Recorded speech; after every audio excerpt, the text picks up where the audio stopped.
It was Travis Kelce. 79. That's Pete unreal. got that. Way And to now go. we call it Pete's Unbuttoned. Demolitis unbutton. Oh, yeah, baby. That's right. It's Monday. Pete Demolitis is producing the show as usual from home today. Well, he's home most days right now. And today, what's great is I've heard some kids already in the background. Hey, Pete, shut those kids up, okay? But I always have fun with that. That's always great. I always tell people, like, of all years to have, you know, like a work from home thing happen. It's the worst year. Worst for Pete ever. It's like the young kids. I mean, it's good in the fact that he can help out, right? Yes, right. He can be a dad and see the kids. Best thing ever. Right. Pete himself won't say it, but it was the worst thing to ever happen to Pete. He was like, please give me any excuse to get out of the house. He's got 3 kids under the age of, what, 4, Pete? 3 and a half? I don't know.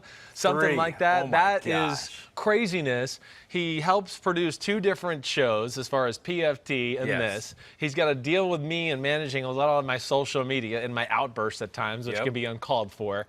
So he's got a lot on his plate, certainly. And then we had huge snowstorms a few weeks ago. We did. And the guy is just Johnny Dad over here, Daddy Daycare, plowing the snow with shovels and everything. And again, didn't even get sore. I mean, he doesn't have much muscle on his body, but somehow he figured out how to do it. And I just would like to introduce you. You're Ahmed Fareed. I'm Ahmed Fareed. And you're wearing your cute little red pants today. I got my red pants. Your cute little red pants. I thought, I was like, I haven't worn these in a long time. And I know Chris will notice them, and he'll comment on them. It's trademark. But they're mine. It's like what I do. It is what you do. This is what I bring to the show. Red pants every once in a while. Red pants and damn stunning good looks. Thank you. For most of you out there, I have makeup on right now, all right? I put makeup on. I just applied it myself, powder and bronzer, okay? Yeah, both. Johnny Suave over here has nothing on. No makeup. He doesn't get greasy. No. His beard grows in perfectly. Kind of. You got a great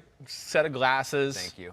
And you're wearing 2 shirts, so nobody will see your your pity sweats or sweaty pits. That's what I get. So We all have something. Yeah. My pits sweat. Every once, not all the time, which is the weird thing about it. But there is one thing I am changing up. Okay. Chris. What? So you've had your hairstyle for a while now, right? I mean, This one's probably about I'm going to say a little over a year now. Because I didn't always have this. What was it before? It was I don't similar, know, wasn't just it? crap. I don't know. I always kind of kept it short, but more of like a one length look. Okay. And then I would say somewhere late last year, I decided to go with the real short, tight leave on it the on sides. top. Right. Right. So I told him for the first time. Yeah. I go, trim up the sides. We're gonna give a little length to the top. I'm gonna let the top go. Okay. We're gonna let it flow. Let it flow, baby. For a while. Right. I don't know how much longer. Maybe You're not going to go bald at any I'm not time. gonna go bald. You have no issue there. So I'm going to let it go bigger on top, Right. but keep it trim on the side. Okay, So we'll like see how that works. Not trim, this trim. Not that trim. Okay. Yeah, I think it was a 4. They go, A what do you 4? want me to do? They go, 3 or a 4. I Yeah. was like, I have no idea the Right. difference between those two, but let's do a 4 because 3, that just sounds 3 short. sounds a little too short. Which is- 3 sounds too short. And I'm like, take it almost to the skin. That's what I do usually. Go, is there a half? Can you give me a half? All right, so that is the show for today because it is the middle of the offseason. We have nothing to talk about. not a Here lot. is where Pete earns his big time bucks, Definitely, right? Because yes. it's like we don't have the season to talk about, right? Right. You know, the playoffs, that's kind of in the rearview mirror. It's like, what do we talk about here? No combine this year. We haven't quite got to your quarterback rankings, which will start, Wednesday, I think. Right? Draft. For the draft. I've spent all the weekend. That's all I did was watch quarterbacks. Okay. You know, especially the top guys. I really went in deep. And I'm going to unveil my top 5 quarterbacks as far as the 20. Hey, listen, we kind of know who the top quarterbacks are. Yeah.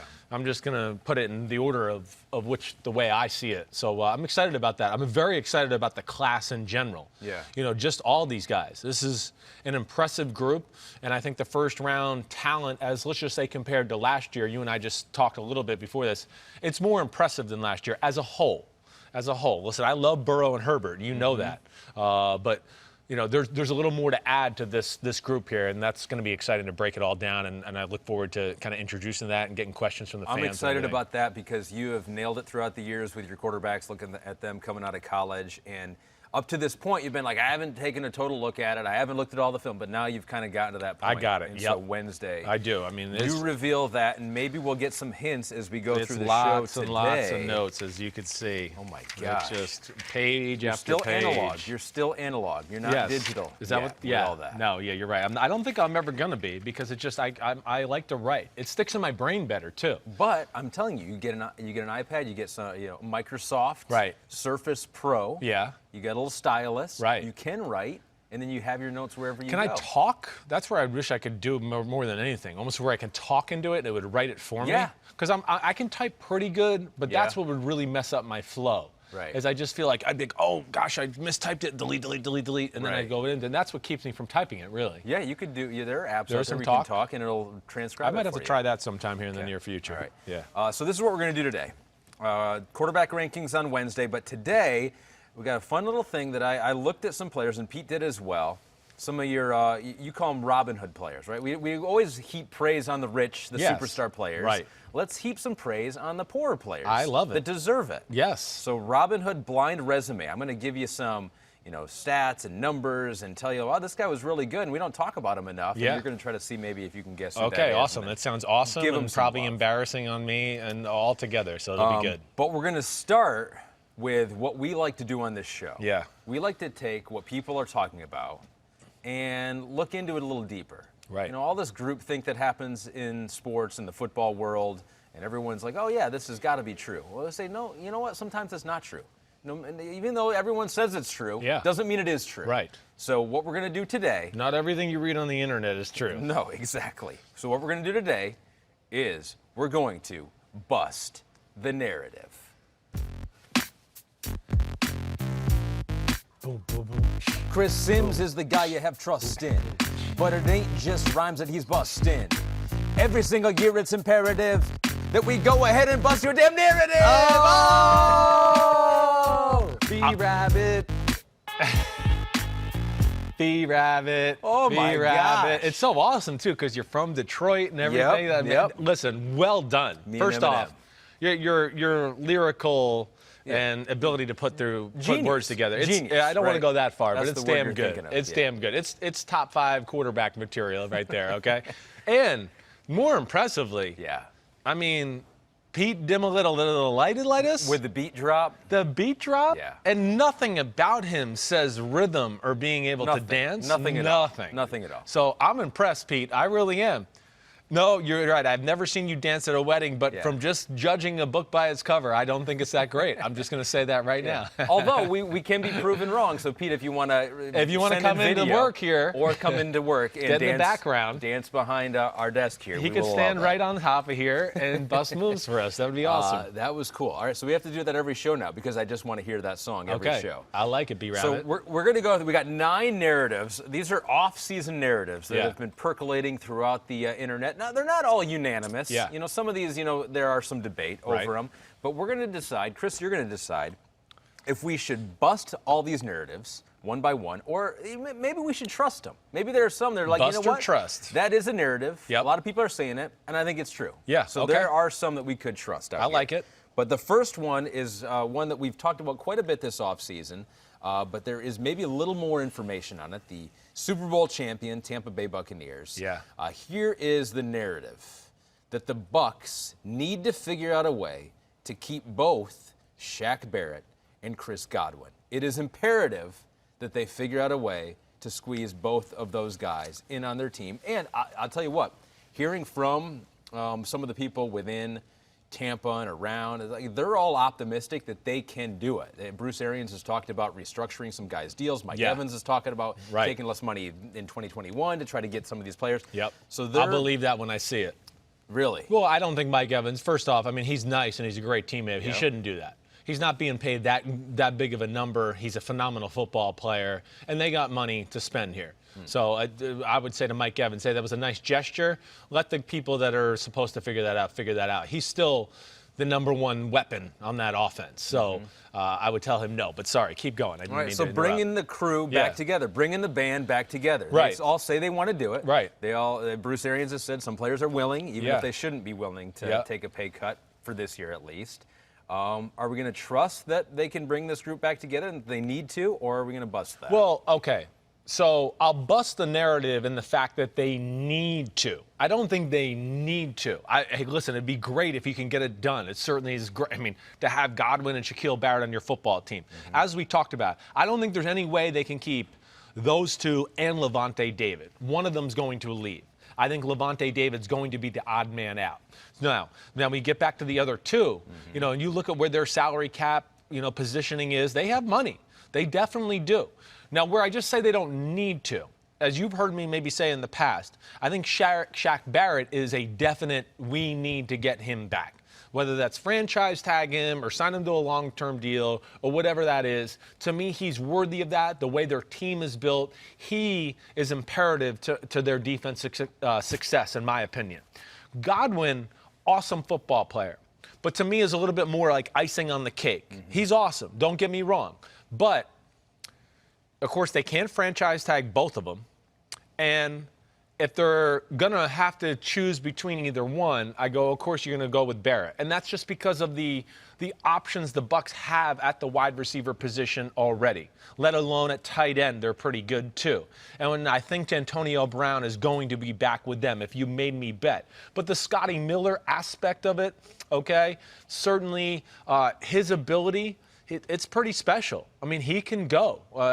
So I don't think it's like, oh, if they lose him, I don't go, oh, man, they're in trouble then. They're not going to be the same offense. I don't feel that way at all. To me, it's one of those things where if they bring him back, you go, oh, holy cow, they got weapons galore. And what do you do? How do you stop them and do all of that? But I don't think it's going to be like, oh, now they're not going to be quite the NFC South leaders or anything like that, I guess is what I'm saying. So I guess I'm busting it to a degree. Yeah. But I really think there is a really, really legit chance that they can get those two back. It's all going to be about what Godwin is willing to accept.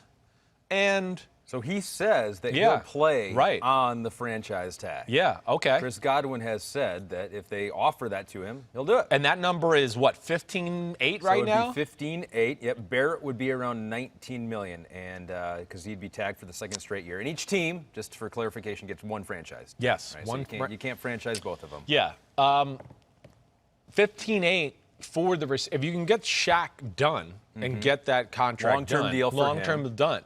15.8, I got no problem with that number for Chris Godwin and what he does for that football team. I think realistically on the open market, he's probably going to be able to command more than that to where we stand right now. Look, I look at like comparable players, right? That's usually the first thing I do, just to go, all right, let me look at like the average salaries of some of the best receivers out there in football, right?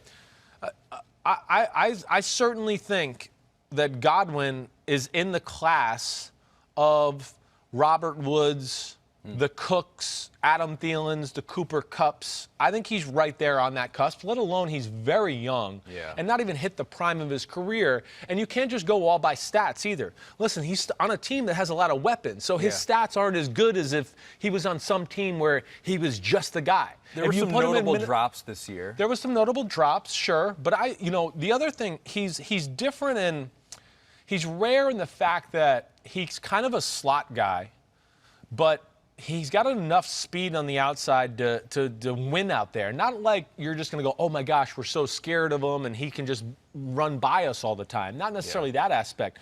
But here's the other aspect that I think he does bring to the table for his position.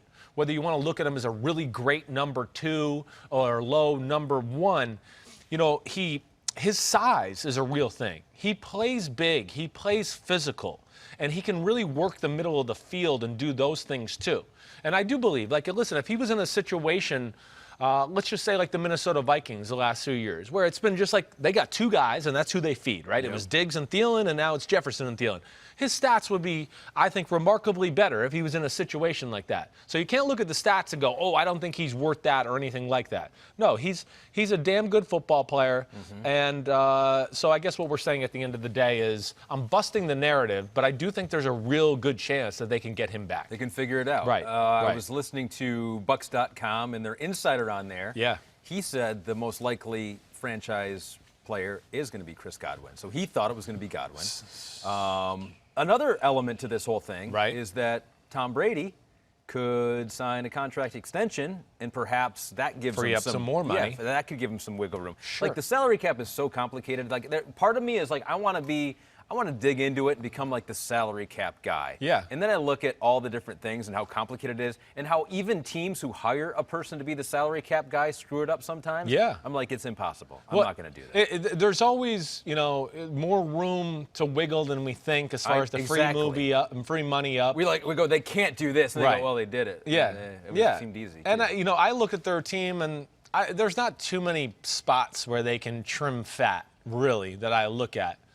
As far as, what the guy's going to be paid and then what the dead money is going to be. There might be a few guys down the list where you can just cut them and maybe gain $4 million and things like that and all of that. But the Shaq Barrett thing, when you hear that and they think it's that tells me, and I don't know this, I didn't hear this or whatever, what you're talking about with the Bucs.com. Yeah. That tells me they believe that they're going to be able to get a guy like Shaq Barrett on a long-term deal. Right. And that's where, it gets interesting. And then what is that number going to be? They couldn't last year. They wanted to last year and couldn't get it done. Right. So it's not like they've tried once already. Well, yep, and I'm going to look at this. Hold on. I just want to look at one more thing here just to bring this up, just so, because I got a little spot here in my computer where, so, with Shaq Barrett, like I would imagine it's going to be something. He's going to be able to command something between, $17 to $20 million a year. I would think that's what he's going to be able to command. So they're going to what you just told me there makes me believe that they're going to be willing to pay that, and I think that's fair. I look at a guy like D Ford, $17 million a year he got. Shaq Barrett's a better all-around player than D Ford. He might not be the pure great pass rusher, but there's no injury history. He plays the run better and does things like that. Yeah. Trey Flowers, who got $18 million a year from the Detroit Lions. Listen, Shaq Barrett's better than him. Hands down. So it's just going to be interesting to watch, and I will not be surprised if they keep both. And who knows? There might be a number of players that go, you know what, I probably could make more elsewhere, but that was a pretty fun year with Tom Brady and what we did. And let's, what's an extra $500 million? Well, yeah, or even, listen, that I would be that way. I know I would be that way. I can never talk about another man's money or their situation, but, would I be able to, willing to sacrifice, $4 or $5 million of total money over a 5-year span? To move your family. No state income tax. No state income tax. And yet, you're still going to put in the bank, 45, 50 million. Right. I'm the kind of guy that would go, I'll take a little less to be here in a spot I like, and I like living here, and my family likes here, and all those things. It's more predictable. I kind of know exactly how the next couple of years will go. Exactly right. Exactly right. All right, so that is the Bucs there. We got some other quarterback narratives that we're going to get into here in a second with the Jets and Sam Darnold and Deshaun and Russ and Dak Prescott and Drew Brees and Nick Foles. But let's stick with a guy that you talked about, Lavonte David. Yeah, okay. You say of all the players, he was great. He had a great year. Yes. Is getting up there in age a little bit. You wonder how much longer he can continue this. Right. There's some reports out there that there are some interested teams, including the Cleveland Browns for Lavonte David. So here's the narrative that we're seeing out there. The Browns and Lavonte David, a match made in heaven. Are you going to trust that narrative out there that this is a deal that not only should happen but will happen, or are you going to bust that narrative? I'm going to trust that one. I am. Makes too much sense. To me, it's the most glaring positional need on the Cleveland Browns football team. They run the Seattle scheme type defense. Their defensive coordinator is Joe Woods. He was in Tampa with me when I played there. One thing I could tell you about all those Seattle scheme guys and all of that, right? And it's really, that came from the Tampa 2 defense. They believe in the Derek Brooks, the middle linebackers of the world, those type of guys. They don't have that in Cleveland right now. They have below average linebacker play. And for that defense to work, a la KJ Wright, Bobby Wagner, the 49ers with Fred Warner, you saw the Chargers last year draft the kid out of Oklahoma because they need that guy. Murray. Yeah, Murray, exactly right, Kenneth Murray. The Jaguars with Miles Jack, right? That defense doesn't work unless you got a guy that can fly around the field and be fast there. They put a lot on that position. That strong safety linebacker position in that Seattle scheme is huge because they asked them to do a lot in coverage and passing off people and doing that things. And it's one of the few, just like Tampa 2 had the middle linebacker can be way down the field. The linebacker in that Seattle scheme, certain formations, a wide receiver could run a 25-yard crossing route from the slot, and he's kind of responsible for him to carry him up the field and cover him. So you have to have a special guy that way, let alone when you play a zone defense, right? Because that's what it is. It's a match zone. Yeah. It's zone. Oh, wait, somebody's here. Let me cover him. You need guys that are really fast and can react and run. They have a ton of money. They're there. And, I think that's one that I'm trusting all the way. Pete is noting here in our rundown that B.J. Goodson and Malcolm Smith were the players with the most snaps of any Cleveland linebackers last season. No, you're shaking your head. Well, they're just nothing special. B.J. Goodson's a thumper. Yeah. He's not even really the guy that fits there. He's more of like, if I want B.J. Goodson, I want him to it's 3rd and 2, and I want him to fill the A gap, and but not for that. And then, Malcolm Smith, of course, he came from Seattle and has that athleticism, but at this point of his career, he's not what he once was or the Super Bowl MVP or anything like that. So, that is a huge need for that football team. They got the money, and I would think they make that move. Well, and think, too, I mean, they were 11-5 last year. Their offense took a step forward. Yep. Kevin Stefanski figuring some stuff out for Baker Mayfield. Yep. He had a really good year. The running game is awesome. We know that. One of the best offensive lines in football. So you have a running game like that. You have a quarterback that's coming into his own, can work the play-action game. So you can control the game on the offensive side. You match that with a defense, with a Lavonte David that can elevate the defense. You're talking about a team that could be legit the favorite in the AFC North. Legit. And just think about their last game. You saw them on the field. You saw them in Kansas City, right? Yep.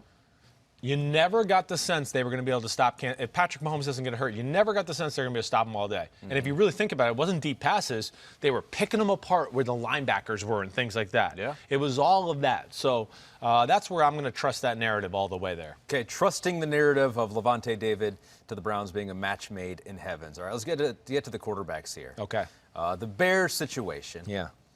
They don't know what they're going to do. Yikes. Everyone's on the hot seat there. Mm-hmm. Coach, GM.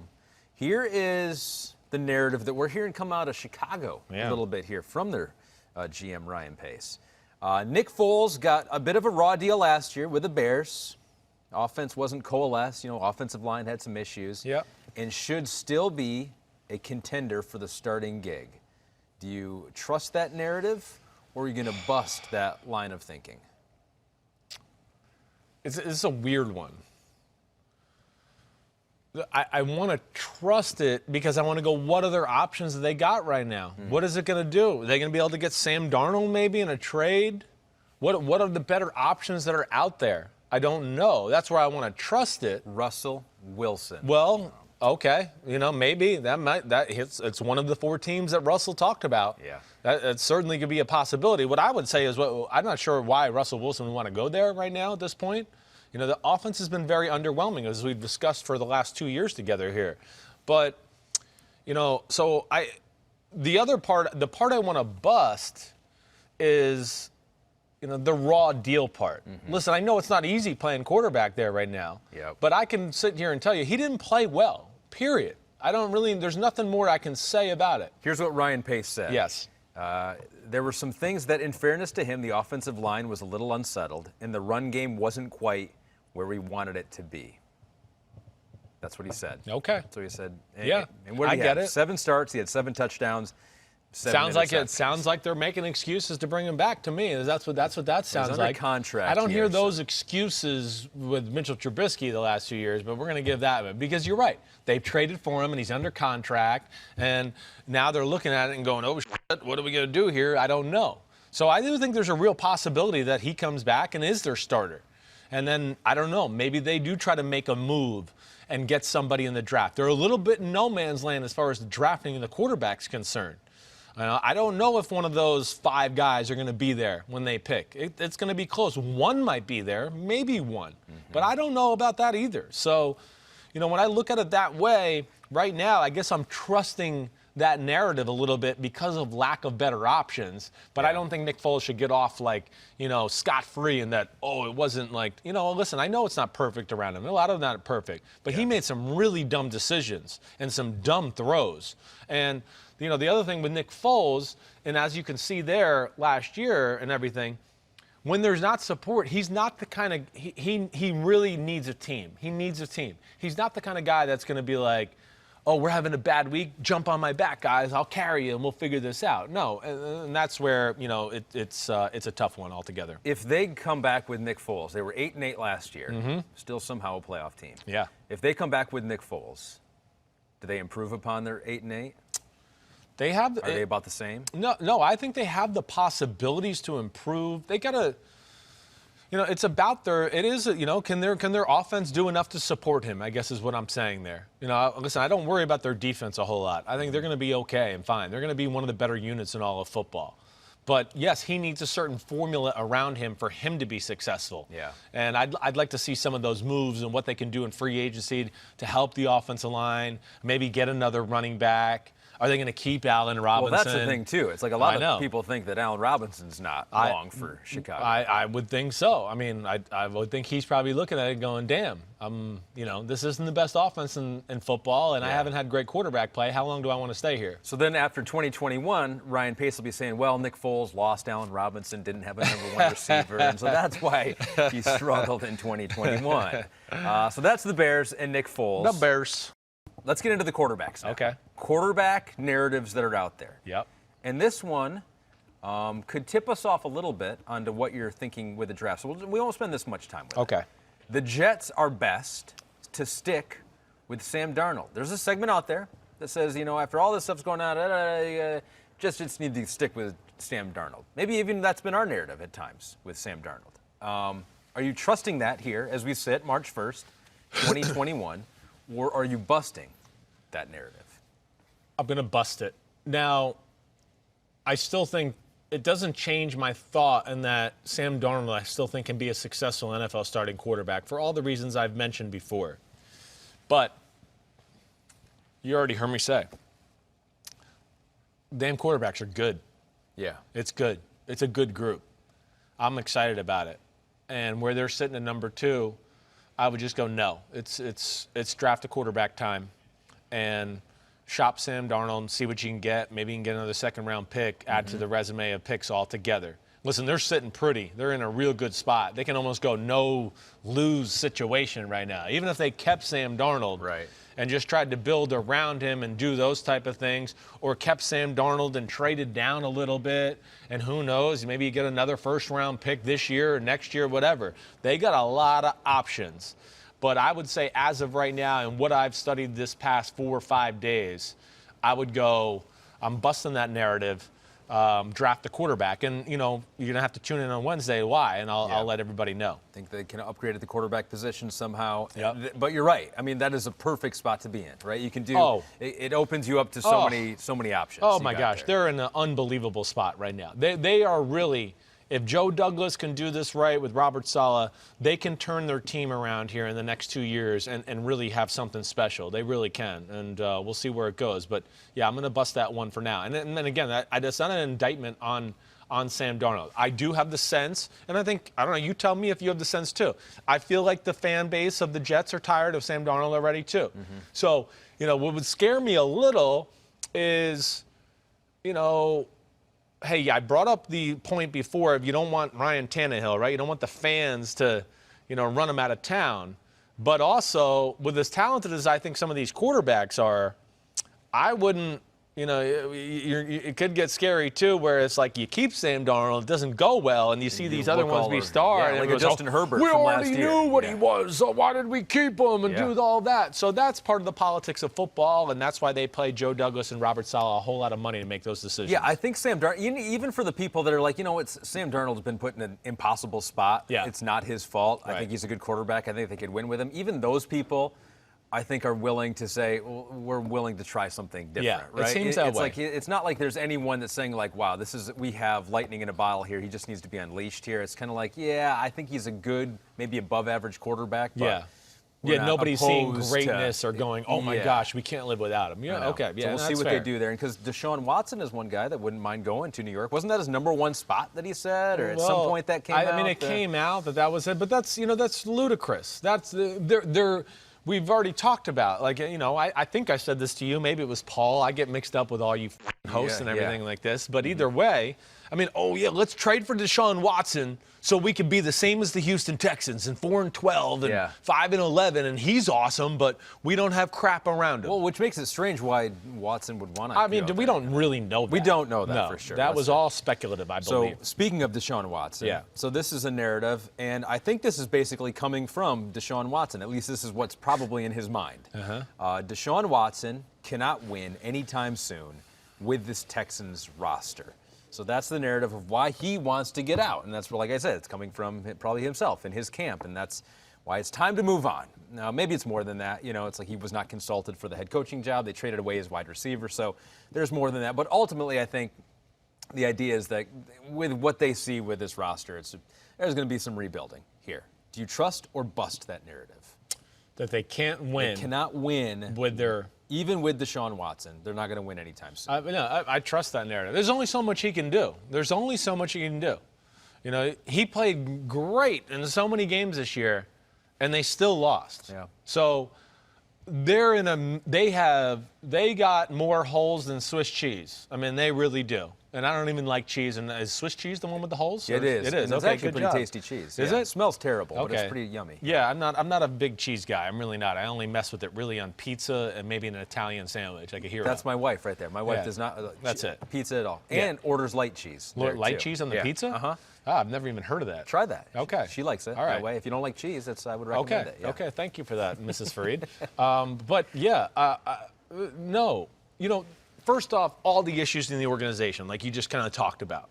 They got, they need to improve the wide receiver position. They're hanging on by a thread there. And listen, I get conflicted because, this is where, and I have this with like Dungy early in the year where I was like, I don't know, he might be better with like by the receiver committee thing, and Coach Dungy used to get on me and be like, oh, here, how's that working out and all that. Yeah. But also at the same time, I want to go, if you listen to anybody, everybody will tell you it's Deshaun Watson's best year of his career. I mean, you kind of hear that constantly. So, okay, he thrived under that, whatever, it doesn't matter, but that's not the point here. That is true. The point is they needed running backs. They're dangling by a thread at the wide receiver position. Will Fuller, I don't know if he'd be back. I certainly wouldn't want to throw a lot of money at a guy who got a PED drug test and cheated and gets hurt a lot. Brandon Cooks is a concussion away from maybe never being able to play football again. All right? The defense is just holes galore. Holes galore. And then, listen, it's the hiring of the head coach is extremely risky, in my opinion. I don't have evidence or anything right now to where I can defend David Culley, the coach, to go, he's going to bring this to the offense because he's a play caller or a game plan designer. That's not really what he is. He's kind of a manager of men and doing that. So there are just too many. So I'm trusting the narrative that he can't win there. He can still continue to be awesome and we'll still go, he's one of the 5 best quarterbacks in football, but he's going to be 5-11 or 6-10. And that to me, the Texans they're 2-3 years away from being any damn good again, at least in my opinion. So I'm trusting that narrative right there. Okay. And what are they waiting for? What are they waiting for? I saw John McClain, right? It's John McClain, right? Yep. The big writer in Houston. Yeah. He wrote that little article yesterday, or maybe it was the day before. That it was time for them to entertain trade offers. Yeah. What are we doing? Let's go. Let's move right now. Before some of these teams look at maybe the draft and go, whoa. Well, exactly. There's too many things. So I would think. If they like the quarterbacks in the draft as much as you do, then they should trade them to the Jets and get the number 2 pick. I mean, no-brainer. If the Jets want Deshaun Watson, maybe that's a good place to start. No, but don't do that, Jets. Okay. Yeah. So in a similar situation, Russell Wilson. Ooh. And where there's smoke, there's fire. Yes. And there's some fire going on here. Yeah. Go Hawks. Yeah.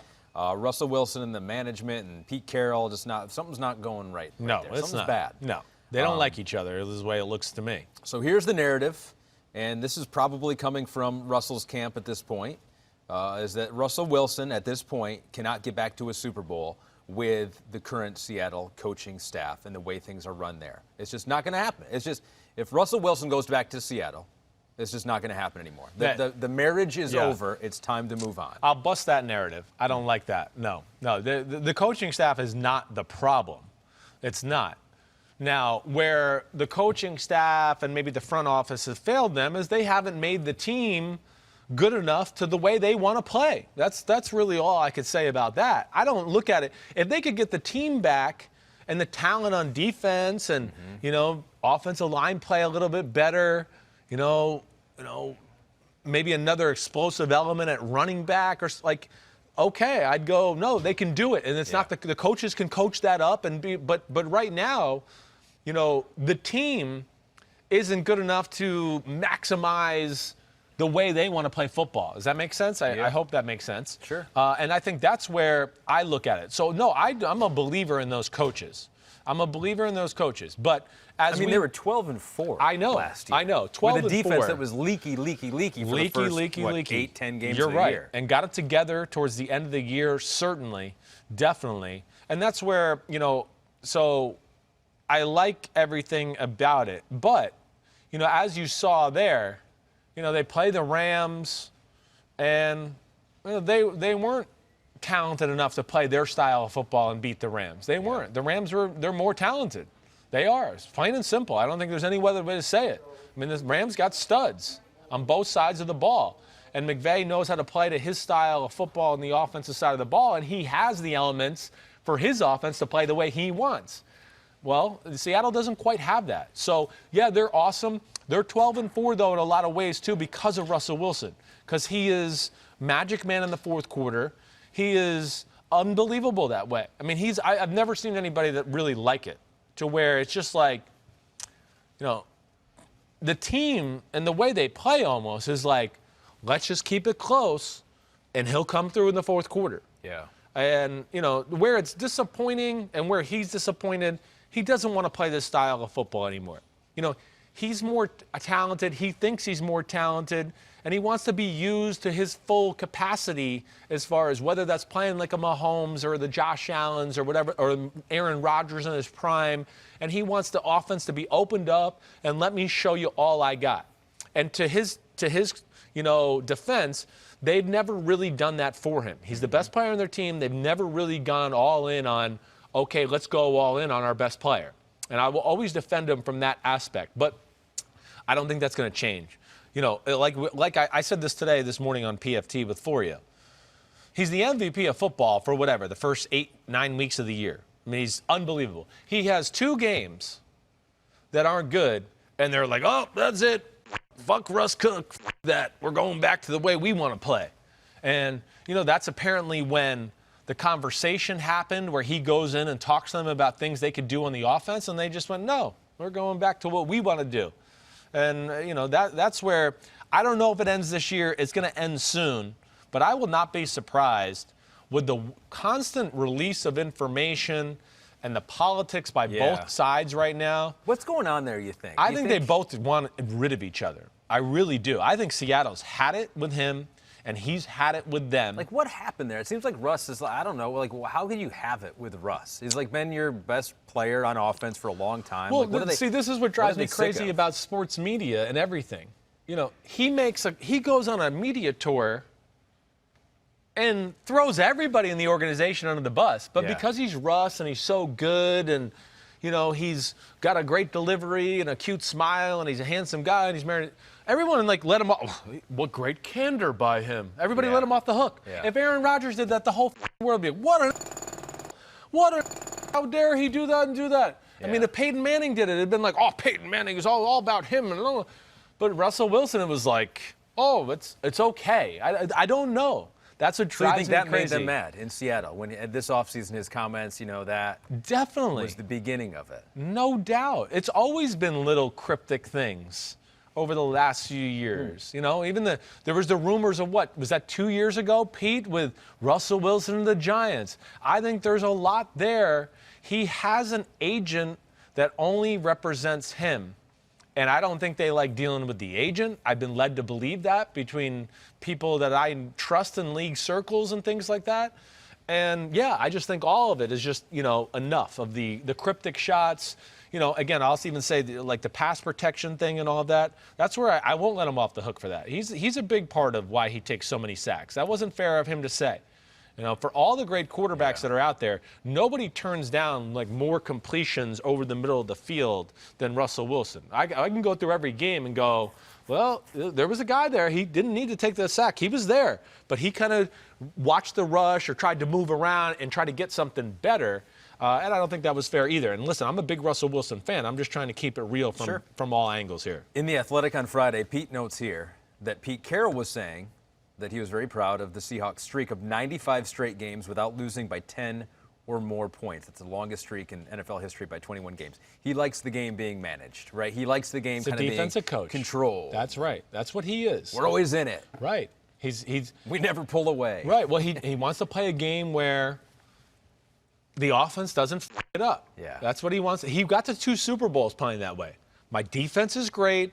My offense will, control the clock. Mm-hmm.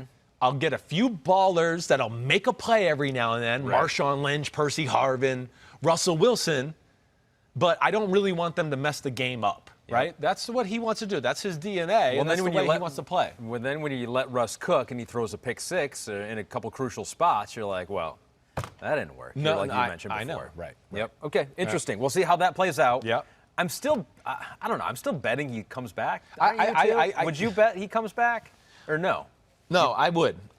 But it's really tough, and I don't think because again, too, this is where the other angle of this whole conversation. Pete Carroll is getting up there in age. He is. Right? And the team is not in a spot right now to where I can look at the team and go, oh, well, their offensive line and their run game and their defense is so good. If they just get a solid quarterback in there instead of Russell Wilson, they can still win games. Yeah. No, right now, I think they need Russ more than he needs them. But I do think with this ongoing publicity tour from both sides that the chances of it not being, I think, are now greater to me than I thought maybe like a week ago or 2 weeks ago. 2 more bust narratives here, and then we go into our Robin Hood blind resumes. Boom. And they're both quarterbacks, and this one's with the Cowboys quarterback. Here's the narrative with the Cowboys. The Cowboys are best with Dak Prescott, and Dak is best for the Cowboys. That it's a marriage that ultimately, even though there's some squabbles and how length of contract and how much is it going to be and are you worth this much money, ultimately the Cowboys are best with Dak and Dak is best with the Cowboys. So it's going to work out. I trust that narrative. I do think that. One, it goes back to our conversation of like, okay, Cowboys, who else you got? Who are you going to show? Your defense was sucky-ducky last year. Know. I mean, sucky-ducky. The fact that they might have been a playoff team if Dak didn't get hurt last year with that defense is such a testament to Dak Prescott and what he brings to that whole No team. doubt. And we saw that there was a significant drop, even with Andy Dalton being a good backup quarterback and, good years in Cincinnati, that it wasn't Dak Prescott. Dak Prescott makes more plays than he gets credit for. And it's just not as sexy as the Rodgers, Russell Wilson, Mahomes, Josh Allen types, right? I mean, they got flair to their game, so it just looks cool. Okay, Dak's a little bit more of big and strong, but yet, we don't give him credit when it's like, oh, the pocket's collapsing, and he kind of moves, and there's people around him, and throws the ball 25 yards down the field. Yeah, it wasn't cool. It wasn't sidearm. His body didn't look as cool doing it. But then the results they speak for themselves to me. Well, I don't know why my internet just went down here, but you've lost internet. But I don't. I just don't know what the holdup is here. That's where I guess I'm a little confused about the whole situation altogether. Yep. I really don't. I have no inside info. I had my inside info last year, and I still think I'm correct about that. It was the length of the deal. They wanted one. Right. Dak wanted one less year. Now he's injured, so I don't know where that goes altogether. I really don't. But I do think with the way their team is formulated, which is weapons galore in the pass game, the run game is not that special, the offensive line is not that special anymore, and it's aging, and it's going to deteriorate in front of our eyes here, that they need him a lot. But I do get the feeling at times, and just again, that maybe they don't like him as much as I like him. That's what I do get. And then I'm also like, well, how much money is he actually asking for? And then, what is it there? And I don't know. And he certainly deserves to be paid like one of the top quarterbacks in football. Not the top or anything like that. You've heard me say a million times. Yeah. When healthy, he's a top 10 quarterback. He is. There's no doubt about it, let alone all the other things he brings to the table for a football team. Yeah. You don't get cryptic messages from him like Russell Wilson and that stuff. He doesn't say any of that. He just bites his tongue and keeps working and keeps being a stud, and I really respect that about him. And the injury, yeah, of course, that plays a factor in this as well. But, my history in football and knowing this type of injury, it's not a career ender. He might not be 100% Dak Prescott this year, right, or at least the first half of the year or something like that. But I still think it's going to be like, damn, he's good, and damn, we got Amari Cooper and CeeDee Lamb and these other receivers, and he can take advantage of it. Right. So, sometimes the value of a quarterback or value of a player, it is easy to compare. It's like, okay, this guy makes this much, this guy's not better than him, so he shouldn't make that much. But sometimes there's situations where, like an Alvin Kamara, I say, is he the best running back in the NFL? No. But could he be the highest paid? I think yes, because of what he means to the Saints. Right? I get Without you what you mean. him, right, that's such a huge drop-off for the Saints. So right. I think it's the same way with the Cowboys. Yeah. Like, you're going to pay him as the best. He's not the best talent. No, but we might have to pay him that way just because we're screwed without him. We got lack of options. Exactly. And leverage. He's really damn good. It's more leverage, right? I think that's the way to. And you're right. The Kamara thing's a great thing. That's a huge part of their team, their offense, their success. And especially if you had Drew Brees at quarterback and doing all that too, that's where Kamara comes in. And that's a good comparison by you. And speaking of Drew Brees, that's kind of where it comes in with the Saints, because they do have options. If Drew Brees leaves, you do have a couple of Jameis Winston you can sign back. You got Taysom Hill on the roster here. Right. So our last narrative that we either need to trust or bust. We saw Drew Brees pushing that sled. He pushed it down the hill. They didn't know what he was doing. They thought he went crazy. Right. They're like, what happened? He's like having some sort of a moment. Yes. Like a senior moment. Like, you're not even supposed to go down the hill, and you've done it, and now you're coming back up the hill. Right. We saw that on Instagram. So now everyone's buzzing. It's like, oh, boy, he wants to come back. Yeah. And maybe he's going to force the Saints' hand. So here's the narrative, is that you see that video, and the narrative is that the Saints don't like this. The Saints want Drew Brees to retire, and they should want him to retire. Are we trusting that narrative, or are we busting that narrative? I'm trusting that narrative. Yeah. This is bad news for the Saints if he's trying to make a comeback here. Puts him in an awkward situation. I think so. It does. And again, I don't feel proud saying that. I don't. I'm very sensitive to the older quarterback who gets pushed out the door. Listen, I lived it. My father, this is what happened to him. I mean, he was, my father was 38 years old. Went to the playoffs, won a playoff game, was the MVP of his team that year, went to the Pro Bowl, and, at that time, 38 and 39 was like now 43 and 44, right? Mm-hmm. He was the oldest guy to ever start a playoff or win a playoff game when my dad retired. Nobody that old had ever won a playoff game. Like, isn't that crazy? That is crazy. I mean, and it's not that long ago, but that's the way the world has changed here. But I saw them push him out the door because they weren't sure. He got banged up, and we needed a little minor surgery on his shoulder, and he's going to be 39 in a few months. Do we want to do this? And all of that. And he thought he was going up to Dan Reeves' office to look at some new golf clubs because they played golf every now and then, and they like to do it. They belong to the same country club and all that. So he's going up there thinking, Dan, hey, Phil, come up to my office. And he's thinking, my dad, you can ask him next time he's on. He's going up there thinking, Dan's probably going to show me some cool golf clubs we got, something, see if I like the grip or whatever. Right. And he sat down, and he could tell, like, right away there was a different look on Dan's face, and he was like, oh, shit. And they pushed his out the door. So I'm very sensitive to that. I really am. I don't want that to be overlooked. But yes, I just think that time has come. I do. I think that they want to move on. I think they're intrigued by Taysom Hill, Sean Payton. I mean, everything he's said makes us believe that. We know that. Let alone, we've discussed some of the issues with Drew Brees' game at this point of his career. Sure. And again, it's not a knock or anything like that. To me, it's a fact of the matter right now. And I do think that they want to move on. And we'll see where that goes. I'm very, confused right now. I mean, if Drew Brees says, if they want to move on, right? And if Drew Brees says, I want to come back, as awkward as it is, they can just say, sorry, Drew, we're going to cut you. They can. I don't know exactly the salary cap implications here. Well, he took that $1 million. He's making $1 million this year now, or whatever, 1 point something. Right. But yeah, they might have to have that discussion. I mean, did that discussion already happen? Right. I mean, is he just messing with us? Maybe that's a possibility he is. here too. Maybe he is. I don't know. But I do think that time has come for both sides. Like I've said, he's an all-time great. He's first ballot Hall of Famer. All of those things. But there's limitations to his game, and yeah, they get away with it in a lot of games during the year against the average and the poor in the NFL. Yeah. But as we've seen in the playoffs, it's hard for them to overcome. It is. We've seen the last 2 years, Teddy Bridgewater. I mean, Teddy Bridgewater's he's getting kicked off the next team already. They don't want him. He's not going to be the starter. It's over.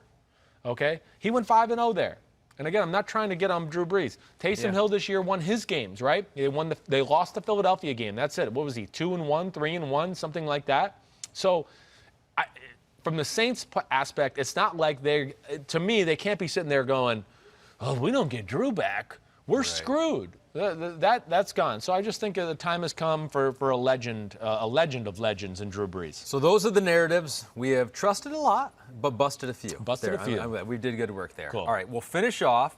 Oh, yeah. Giving some love to some. How long are we right now, podcast-wise? Yeah, how long are we? Because we thought we might get through this fast, but I know I'm talking a lot as usual. Pete's doing the.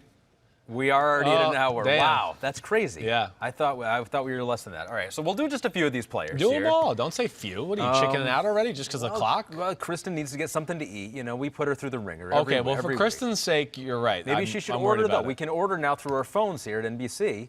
On the Thrive app, On the Thrive app. They don't deliver. They don't deliver, but it's. But yeah, she'll have to get it. Maybe we'll get it for her at the end of this podcast.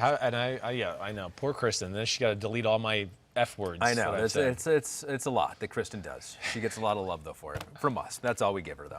Sorry. Okay, blind resume time. So here they are. Some non-superstars that maybe we should respect what they did this past year and give them almost superstar status. Okay. The first player here, and some of these guys we've talked about before. Okay. And the first player I know we have talked about. I'm excited for this. But I still think it's impressive to list what he did this year. Yeah. This player led his team in rushing. He was third in the NFL in first downs rushing, third in the NFL in rushing yards. Only had 3 games, though, where he went over 100 yards. So he was very consistent. Third in the NFL in rushing yards. I don't think we think of this guy as having that good of a year. I'm going to know this, I think, just because I look at stats. This is what I do, and I'm on, just so you know, like my tabs here, I have an offensive tab, and it ranks every offensive football. A defensive tab ranks them. Okay. And then I have player leaders at each position and all that. So you keep that open on your I keep computer. it open. So I'm always looking at it, even though I'm doing the show with Pro Football Talk and Flurry in the morning. So I'm thinking it's Jonathan Taylor.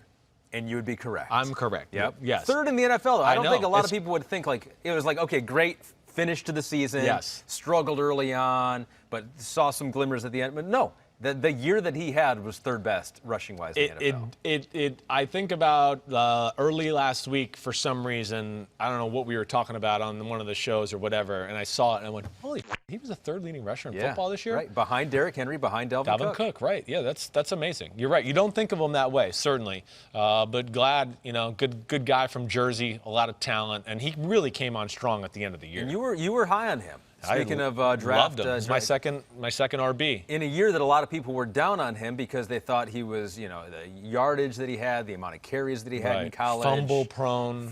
Right. But he showed speed. He showed physicality. Yes, he's got it all. He's got it all. I would expect even next year to look more impressive. All right, we're going to go to receiver here. Led his team in receptions and yards. Finished 6th in the NFL in receiving yards. But led the NFL in seeing the highest percentage of air yards going his way on his own team. So 40% of the air yards were to this receiver, who is not considered necessarily the superstar receiver on his team. But he led his team in receptions, yards, 6th in receiving yards in the NFL, and had the highest percentage of air yards. I was going to go to one of the Minnesota guys. That's where I wanted to think when you first started this conversation. And now I'm not sure if I want Thielen. I'm going to go to Adam Thielen. Not Adam Thielen. It's Jefferson? Not Jefferson. Damn it. It is Calvin Ridley for the Atlanta Falcons. Good one.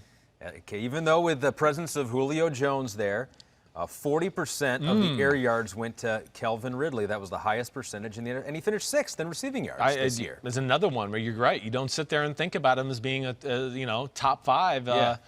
Yeah, you're right. He tied Davante Adams exactly at 1374 as I'm sitting here now, and I just clicked on this. So I mean, is that a function though of Atlanta? They're garbage time down, you throw the ball a lot, didn't have a running game, or is he getting himself into that superstar category? No, he's getting there. He is. First thing I'll say, like my brother Matt, who was down there in Atlanta, he was always like, Calvin Ridley has superstar in him. Like he was always a believer in him. And yeah, we saw this year. It wasn't garbage time. Yeah, certainly was some of that. Yeah. But we saw Julio miss some games. There were some games too where they came out firing and they were awesome, and then they shit the bed late and didn't do anything. That's a tough division too. I mean, you had to play. No doubt. You had to play Tampa twice and New Orleans. twice. That's 2 of the better defenses in football. No doubt about it. That's a good one too. I love it. That's why I like doing this Robin Hood. He deserves credit. He's definitely one of the better receivers in the game. All right, back to a running back. Okay. Led his team in rushing. All right. Finished 5th in the NFL in scrimmage yards, total scrimmage yards, receiving and rushing, and had the 3rd most broken tackles in the NFL behind Derrick Henry and Dalvin Cook. So this is another running back that maybe didn't get the love. All right, I'm pulling up the teams just so you know. Pull up the teams. I got receivers here anyway, so you know, okay, because I clicked on that. But I'm just going to go to pull the teams here now. Pull the teams. Because I have standings as my next thing that I do. Okay. All right. What did you say about the third most broken tackles? Yeah. And the 5th most scrimmage yards in the NFL. So I feel like I heard receiving. We might have hit this last week, and Pete might verify this. I feel like is James Robinson this one? Not James Robinson, although he was close on the broken tackles. Okay. You were right there. Now I'm going. Yards. Ooh. Okay. So it wasn't James Robinson. I was expecting that. NFC. Oh, it's NFC. NFC. And what were his total yards? Like, did you say that there? He was 5th in scrimmage yards. Scrimmage. He was up there, yeah, he was up there in rushing for sure, but he had enough receiving to put him 5th overall in the NFL. Is that Aaron Jones? Not Aaron Jones. All right, I give up. 1,500 scrimmage yards, and it was the running back for the Chicago Bears, Oh, David Montgomery. Oh, I wouldn't have thought that. Right? No. 3rd most broken tackles behind. Now, it's maybe that. How do they classify a broken tackle? But maybe he's pretty good at breaking tackles. He and has doing been that. good. In college, he was too. Yes, he was. And on that offense, yes, no doubt. That's no doubt. pretty good. He showed me something a little this year. Yeah, he you really did. haven't necessarily been all that high on him. No, I can't lie. I've been a little bit of a hater on him, no doubt about it. What he showed me this year is just, I think, a little bit more of an explosive element as far as, like you're talking about, breaking the tackle and then ripping off 20 or 30 yards and doing that type of stuff. So, yeah, I was not expecting that to be David Montgomery. I definitely wasn't. But he had a really good year, and he definitely proved that, he's a really damn good starting running back. Is that a guy that if you can kind of, the same way they build around Alvin Kamara in New Orleans, can you build around David Montgomery? I don't think so. I don't look at him as that kind of guy. Yeah. But he's certainly a starting bell cow. You can ride with him. And no, I mean, I would think you'd want to find maybe a hair more speed and shiftiness maybe for your passing game part of your offense and doing those things. But, yeah, good for him. What a great year he had. All right, this is back to receiver. Okay. You might get this one. He was the 11th receiver taken in this year's draft, yet he had the most receiving touchdowns for a rookie despite only starting 6 games all season. And did he wear the same color your sleeves were? Was that part of his uniform? Yes, he did. Yeah, so that's Chase Claypool. Chase Claypool, yeah. My Thought man. you'd get that one. My man. Pretty good year. Pretty good year for him. Stud muffin. On a team that had a lot of options, right? They had a lot of options. Big Ben's not who he used to be. Was still able to find him down the field, throw deep, and make some huge, huge plays. I'll never get it. I don't get it. I tried to tell a lot of people in the NFL last year before the draft. Tirico can verify it. I mean, you heard me on the podcast. Yeah. I thought he was a first-round talent. Right? I just got to see him too much in person. And I've been around football my whole life. I've never seen too many people built the way that guy's built. He is a freak of nature. He is a DK Metcalf type of guy. That's who he is. And just overanalyzed, over-scouted. Lack of stats, things like that. Just the bull hype narratives that go around players sometimes really affected him. Right. It's one where, again, if we sat down and watched football from his senior year or his last year at Notre Dame, his senior year, I would have sat there and gone, listen, I know whatever, he had 1,000 yards receiving. I'd go, listen, if the quarterback was a little more aggressive, it would have been 1,600 yards. It would have been monster numbers. Yeah. He's a special talent. I would expect this year, feature man, big time. For Mason Rudolph, it'll be his favorite target there. Big Ben will be back. All right, and another receiver. Yeah. This is one that you have given love to recently, I think. Okay. Finished 11th in the NFL in receiving yards, but was 3rd in the NFL in yards per reception, and has gone over 1,100 yards for 2 seasons in a row. And this is impressive because he's not playing for a team and a quarterback who you think really extends the field. I think I know you're going with 3rd in the NFL in yards per reception. This is another Chris Sims favorite in the draft a few years ago. I think you're going to go. It's DJ Moore. DJ Moore. Yeah, you got it. DJ Moore is phenomenal. Like one of the most under the radar superstars in football. To me, this is the modern day receiver. It's the Deebo Samuel type. It's like he's a wide receiver in a running back's body. It's speed sweeps, it's slants. He can break tackles, make people miss, and outrun you for a 70-yard touchdown. He's very special that way. He really is. Awesome receiver. I mean, really, he's one of my favorite to watch in all of football. That's where I sit there with them and go, I don't know whether it's the draft or if they got like Deshaun Watson. I think I've heard, or at least I don't know if that team is on his radar, but that'd be one where I'd be like, hey, Deshaun, they should be on your radar because you could light up the world with him and Robbie Anderson. And I don't know what, Christian McCaffrey, but, Curtis Samuel's going to be a free agent. But either way, Robbie Anderson, DJ Moore, when you take that tandem right there, as far as explosiveness is concerned, it's a hard duo to top, really. And they didn't have the quarterback that can maximize really their abilities, and that's why I think they're looking at trying to get an upgrade at that position. You got a few free agents here. Pete has added a couple at the end of the list. Oh, of course. He's like, he's got too many rights, so let me get them. Pete's I was looking at Pete's. They're very difficult. I have the answers here, and I still am struggling to get them right. I'm looking at the answer. Good. But this is one that we did before, Pete, so you might be able to get this one, although this is still difficult. Quarterback. Yeah. Quarterback. Yeah. He had the most yards per scramble of any quarterback in the NFL, and he finished with a higher quarterback rating this past year than Matt Ryan, Teddy Bridgewater, Jared Goff, or Joe Burrow. Who is this? Yards per scramble has really got me. Highest yards per scramble of any quarterback in the NFL. Holy balls. All right, what are the other stats? Because I'm so fixated on that. It's really, I blocked all the other ones out. Let me hear that one more time. Finished with a higher quarterback rating than Matt Ryan, Teddy Bridgewater, Jared Goff, and Joe Burrow. And Pete, to make it a little easier, he is a free agent quarterback.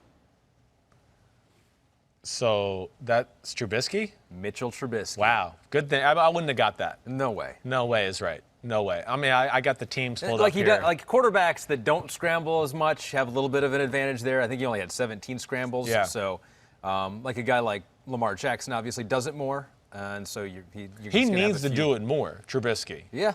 He does. It's too big of the element of his game, and to me, he's not maximizing his true potential by taking advantage of that a little bit more. He really not. He's trying to be Johnny Quarterback too much, and I want to be, hey, it's okay to be Johnny Quarterback and Johnny in the pocket and do all that, but let's not forget you're a really damn good athlete. And the year you guys went 12-4, you were running around like Wile E. Coyote and making plays and doing that.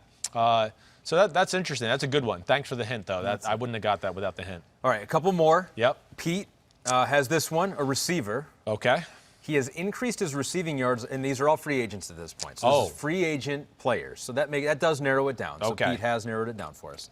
He has increased his receiving yards across each of his 4 NFL seasons. He had over 1,000 scrimmage yards last season. His 200 rushing yards in 2020 were the second most of any NFL wide receiver behind Cordero Patterson. Holy shit.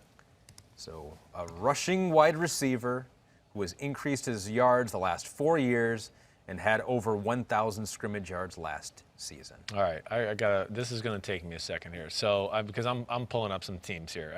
This is too hard. The rushing aspect. What teams am I missing here?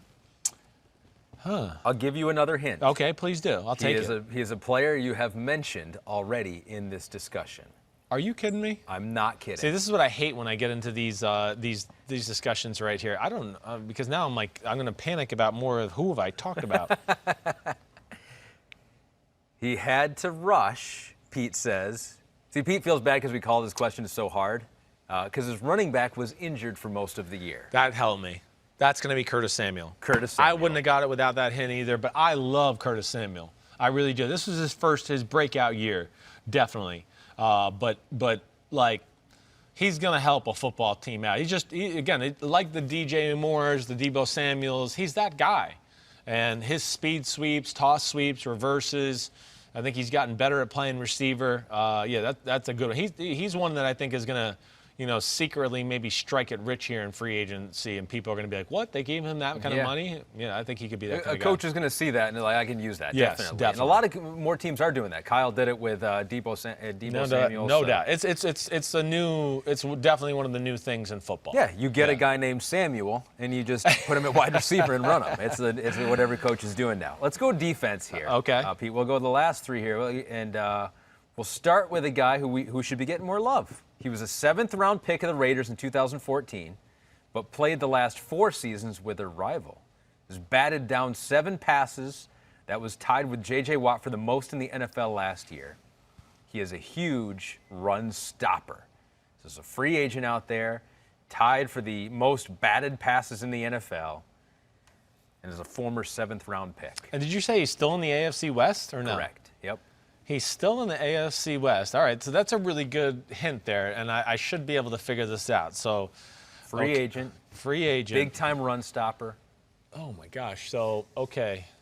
Former 7th-round Yep, pick. okay, cool. I'm just, let me give me a second here. So, the Chargers don't have that, I don't think. This is making me feel better because we're finding the limits of your memory. Because your memory is so incredible that it makes me feel very insecure. It's killing me. As a person. Broncos and I like Chiefs. that we're finding the well, limits one of the nicest compliments I ever received, just on memory, while I stall here for a second. Brandon Stokely, right? Yeah. Who played wide receiver with Peyton Manning and all that. Yeah. He used to tell, and he tells people all the time, and even when I go on his radio, he goes, Sims's recall is as good as Peyton Manning's, or it's better. He's always said that to me, and I've always like, I'm better at Peyton than something. And then he'll always like on me after and be like, but he's not nearly as good a player or whatever. But that was one credit he's always given me. Oh my gosh, wait a second here. This is going to kill me. 7th-round pick, 2014. He's still in the AFC West? This is gonna drive me crazy. Hold on, Broncos. Is there somebody I'm missing on the Broncos off the top of my head? The Chiefs. All right, go ahead. I give up. Broncos. It is the Broncos. Shelby Harris. Oh, I wouldn't have got it. Man. Harris. Shelby Harris. How about is a that? baller. Tied for the most knockdown passes. Yeah. I 2.5 couldn't register the 7th-round pick thing. That's really, I forgot he got drafted by the Raiders. I can't lie. He has been a really good football player for that football team. He is awesome. Two more Pete. here. We'll see if you can get these last 2. Okay. He's a free agent for the 2nd straight offseason after a 1-year deal. Had a career-high 10.5 sacks last season, but was still 2nd on his team. He has 1 interception, 1 pass TD allowed, while playing 100-plus snaps in coverage each of the past 3 seasons. So wait, he had 10.5 sacks last year, though? This past year. Career high. After just getting a 1-year deal. So he's a free agent again. Here he's out there again. Biggest hint, he's a free agent. He was on your all-pro team. and he's out there again. Oh, that's all right. Well, that was too easy. It went from too hard to too easy. Leonard Floyd. Leonard Floyd. Gosh, I love me some Leonard Floyd. I think he's just a phenomenal football player. I really do. Man, the Bears. That's one where I go, hey, do you want Leonard Floyd or Robert Quinn? That's one where I did. They dropped the ball there. You know, that was one where I feel like the inmates ran the asylum as far as the fans in Chicago because he wasn't the sack master that they wanted. And okay, but damn, does he do a lot of good things for the football team. And like you just said there, he's amazing in coverage. He is awesome in the run game. And he is a play up kind of guy, too. The stats don't really tell the whole story on a guy like Leonard Floyd. He found the perfect spot there. That's one where I look at the Rams and go, man, can they keep Leonard Floyd and John Johnson? Those two guys. Because John Johnson, to me, is a phenomenal football player, too, at safety. He's one of the best safeties in the game. And Floyd, you know, not to say he's the best pass rusher in football, but holy crap, is he a really good football player that is going to make your team better. And I think he'll always dance around 7 or 8 sacks with the given year of, 10 or 11 every now and then. I mean, he's awesome. I love watching Leonard Floyd play. Love to be able to keep that defense together. For my guy, Matt Stafford, to have a Raheem Morris, that's my guy. Last one. Yeah. Here it is. This is for all. This is like Final Jeopardy. For all the marbles, it doesn't matter what happened before this. It all comes down to this last one. Family Feud. Yeah. That Family Feud is great. You're never out of it. Never out of it. We haven't answered a question right, but we got a chance to steal and win right here. A 2017 third-round pick led his team in sacks in 2020, so he was the sack leader on his team in his first full season as a starter. Okay, came onto the scene. Boom. He had more sacks this season than his previous 3 combined. So it's not like he's done this in the past. He just did it this year, and he's a free agent this year, so that's good for him. And here's the big one. He had a sack or a quarterback hit on 7% of his pass rush snaps, 3rd in the NFL behind Joey Bosa and TJ Watt. That's pretty good. So he was very productive in the amount of times he was on the field and led his team in sacks for, I will tell you, a good defense. He started this year. it doesn't even matter if you start. I'm going to say this is Trey Hendrickson. You got it. Oh. Wow, that was good. Woo. That was really good. Thank you very much. That was impressive. Thank you. The only thing that was getting me there, I was going, man, was he a 3rd-round pick? Or I thought maybe he was actually a little later than that. So I'll take it. I will take it. Really good. Thank you, man. All right, was it a flash in the pan for him, or is a team going to get a good I think it's a little bit of in between. I don't think he's quite what we saw this year. Yeah. He was helped by everyone around him. He has definitely had a really good unit around him. You know, he's a natural pass rusher. He is. Do I think he'll get that kind of production for the rest of his career? No, I don't. I'm just speaking honestly. But, like, the kind of guy that you hope, hey, we can sign him and not have to be $18 million a year or something like that. It can be somewhat affordable, and you go, we improved our pass rush and our team altogether. Yeah. All right, you did well. You won. You won it with the final one. Yes, Steve Harvey, give me my car. All right, and we promised Kristen that we would only go an hour today, and we lied. Yeah, we lied. Well, you and Pete got to add 7 more questions to make me look like an. Yeah, it was like, let's find a few that Chris does not know. I said a lot of swears today too. Sorry, Kristen. I know, it seemed like a lot. All right, we'll be back Wednesday. Yeah, she's mad at our ears. Yeah, double digits. We'll be back Wednesday.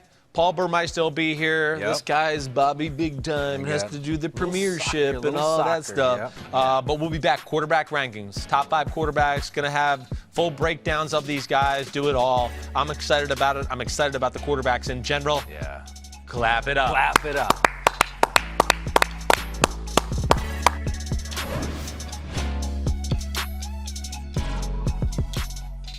Yo, what's up? Come on, man. Subscribe on YouTube to Chris Sims Unbuttoned Podcast. I need you. Please hit the subscribe button, please. Hi, I'm Mike Tirico, and thanks for watching. Make sure to hit subscribe for the latest news and highlights from NBC Sports.